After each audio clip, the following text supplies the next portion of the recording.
সম্মানিত সুধীবৃন্দ, এখন আপনাদের সম্মুখে বক্তব্য নিয়ে আসবেন আমাদের সন্ত বিদায়ী কমিটির সহসভাপতি যিনি ছিলেন জনাব দরুদ মিয়া রনেল ভাইকে বক্তব্য রাখার জন্য অনুরোধ করছি।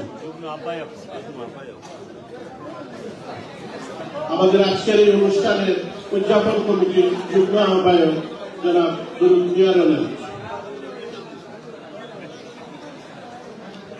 মঞ্চে আসন গ্রহণ করার জন্য অনুরোধ করছি জনাব Kalamuddin Ahmad, president infantry Jalalabad association.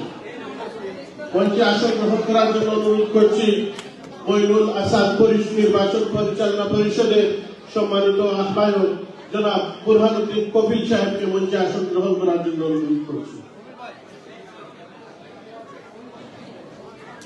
আসসালামু আলাইকুম। ভালো আছেন নিশ্চয়? আমার জালালাবাদবাসী, প্রথমে সিলেটবাসীর পক্ষ থেকে, ৩৯ থানার পক্ষ থেকে, বিশেষ করে সিলেট জেলার পক্ষ থেকে আপনাদের সালাম আদাব। আমি আসলে বিগত 2 বছর আপনারা যে দায়িত্ব দিচ্ছিলাম, আমি আমার সভাপতি কামালি ভাইয়ের লগে কাম করছি, যতটুকু পারছি আর কি। আজকে আমার খুব ভালো লাগে, এই 2 বছর পরে আবার জালালাবাদ গণজাগরণ সৃষ্টি হয়েছে। আজকের এই অডিয়েন্স প্রমাণ।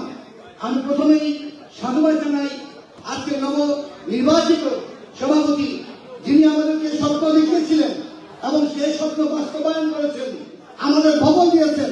তার জন্য আজকের সভাপতিকে সবাই তালি দিয়ে সেটা সম্মান জানান। কারণ জালালাবাদবাসীর বহু দিনের, অনেক দিনের স্বপ্ন ছিল এই নিউ ইয়র্কে একটা জালালাবাদ ভবন হবে। আজকে আমি শ্রদ্ধার সাথে স্মরণ করতে হয় যার সাথে আমি নির্বাচন করেছিলাম, যার সাথে এই সামাজিক সংগঠনে আমি এসেছিলাম, আমার মোহন কামাল ভাইকে।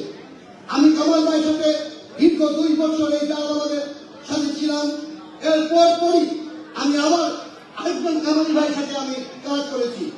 আমি বিশ্বাস করি অতীতে যারা এই জালালাবাদ ভবন নিয়ে মিথ্যাচার, প্রোপাগান্ডা, অপপ্রচার করেছিল যে জালালাবাদ ভবন চলে গেছে, জালালাবাদ ভবন কল্পন হয়ে গেছে, কিন্তু আজকে এই মুহূর্ত পর্যন্ত আমাদের জালালাবাদ ভবন রয়েছে।